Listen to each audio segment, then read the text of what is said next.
Hey everybody, Science Teacher Jones. I wanted to fill you in because I haven't given a lot of people an update on the science bus, and I keep promising you all we're going to go on adventures.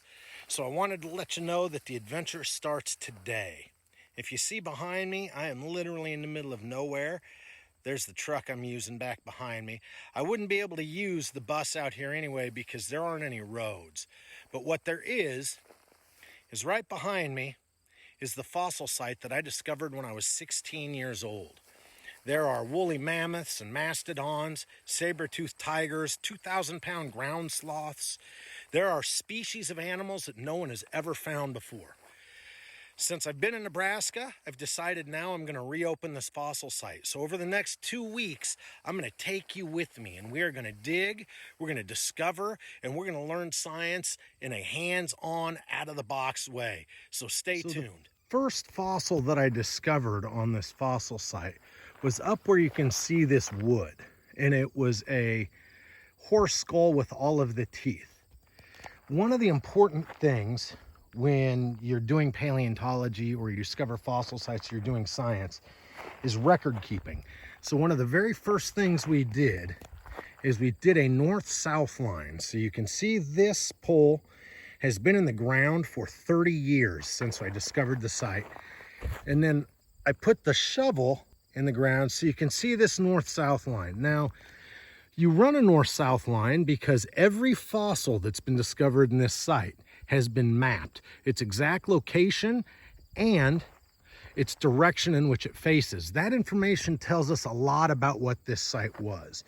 When we took all of the fossils that had been discovered and we looked at all of the maps and the records that we'd kept, it became obvious that this was once a riverbed. So 1.5 to 2 million years ago, right in this area here was a riverbed. One of the biggest mysteries I always had was how big could this site be? This canyon goes a long ways to the east, and then south of me, we still find some fossil remnants in areas like this. So when I was digging as a kid, I always wondered how big could this site really be? One of the things I'm hoping to find out this summer is exactly the answer to that question. So I was gonna start digging on this side, but as you can see, it's in full sun. I just got back from walking over on that side and it is in the shade. So I'm gonna move my stuff over and I'm gonna do a test pit on that side.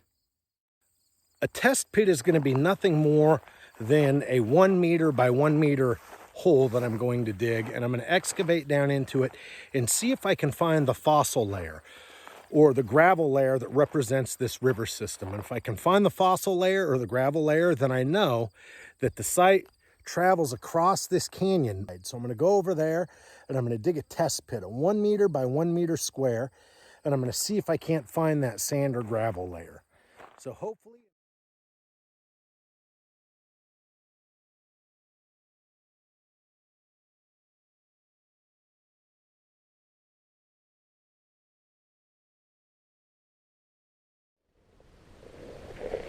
one of the more dope purchases that I've made since I've been on this adventure is this Hoglof's backpack.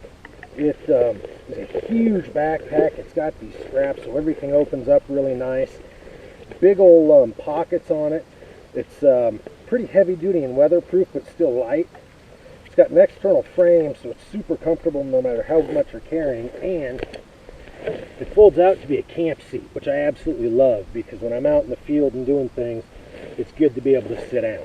So the second most important thing that I could have out here when I'm doing this stuff is water.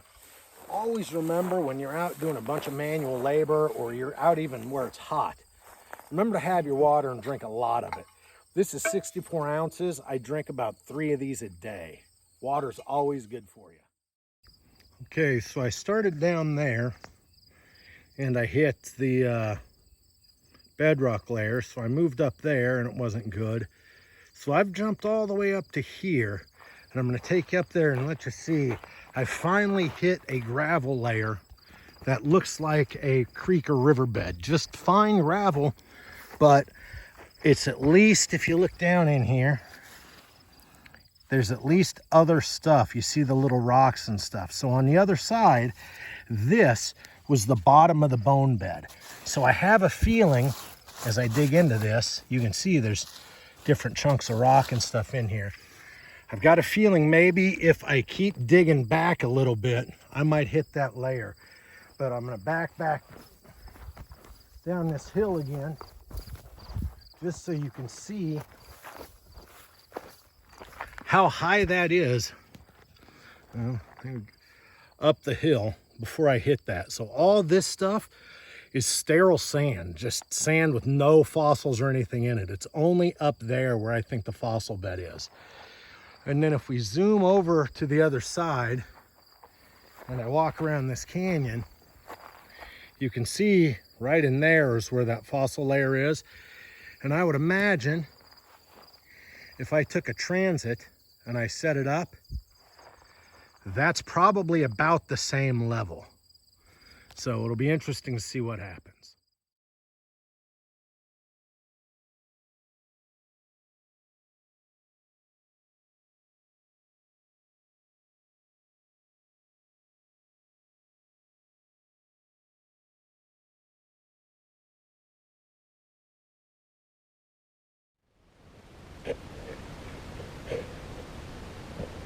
So I'm really not seeing any gravel yet, but I'm going to grab a different tool so I can see a little more detail.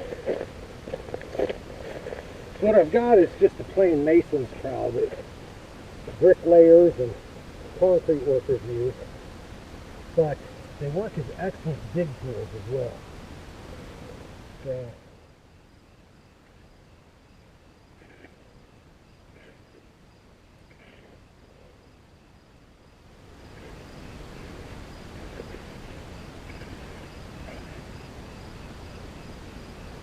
so there is a bit larger piece of bone.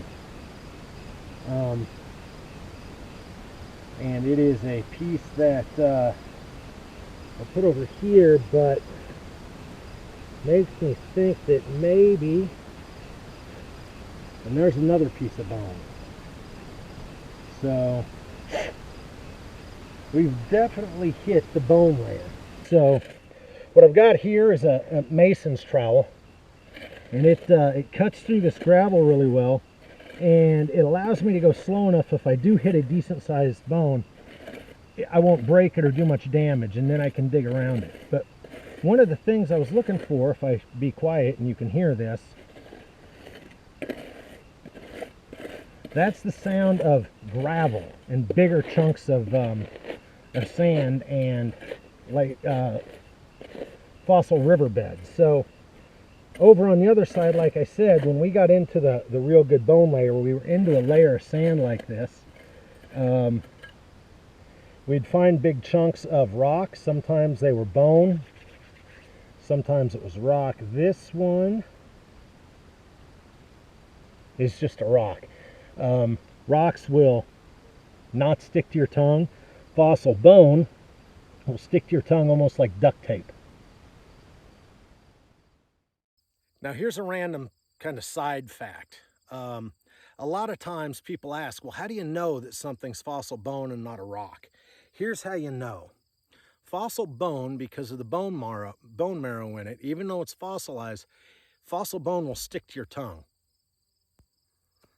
It sticks almost like tape. So unlike a rock,